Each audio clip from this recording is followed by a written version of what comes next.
अस्सलाम वालेकुम। स्पेशल दिनों पर खाने के लिए बेहतरीन टोटके। गोश्त को खुश्क होने से बचाने के लिए रोस्ट किए हुए गोश्त या हंटर बीफ को खुश्क होने से बचाना हो तो एक मोटे कपड़े को पानी में भिगोकर निचोड़ें और इसे हल्के गर्म गोश्त के गिर्द अच्छी तरह से लपेट कर फ्रिज में रख दें। इस तरह से गोश्त चाहे कितने ही दिन क्यों ना पड़ा हो, खुश्क नहीं होगा। कबाब को टूटने से बचाने के लिए घरों में अक्सर कबाब बनते हैं जो तलते वक्त टूट जाते हैं। अगर कबाब के आमेज़े में आधा चम्मच कॉर्नफ्लोर मिलाकर टिकिया बनाई जाए तो कबाब हरगिज़ नहीं टूटेंगे और मज़ा भी ख़राब नहीं होगा। बिस्किट्स ताज़ा रखने के लिए अगर बिस्किट्स ताज़ा रखनी हो तो कंटेनर की सतह में कागज़ बिछाएं और फिर इसमें बिस्किट डालें। ऐसा करने से बिस्किट की तमाम नमी कागज़ में चली जाएगी और बिस्किट नरम नहीं होंगे।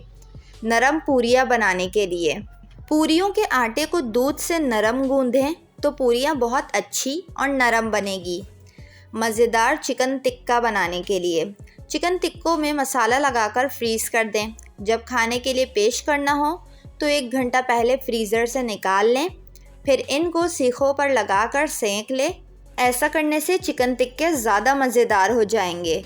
पुदीना ताज़ा रखने के लिए हरा धनिया और पुदीना फ्रिज में रखने से ख़राब हो जाता है, लेकिन अगर पुदीना हरा धनिया को साफ़ करके धोए बगैर खाली लिफाफे में लपेट कर फ्रिज में रखें तो ये कई दिनों तक ताज़ा रहेंगे।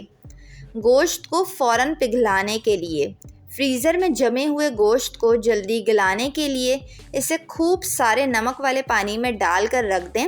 इससे गोश्त की बर्फ़ पिघलने के साथ इसका जमा हुआ खून भी साफ़ हो जाएगा और रंगत भी तब्दील नहीं होगी।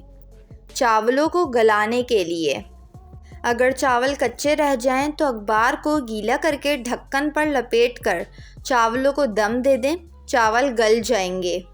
वीडियो को लाइक और चैनल को ज़रूर सब्सक्राइब कर लें।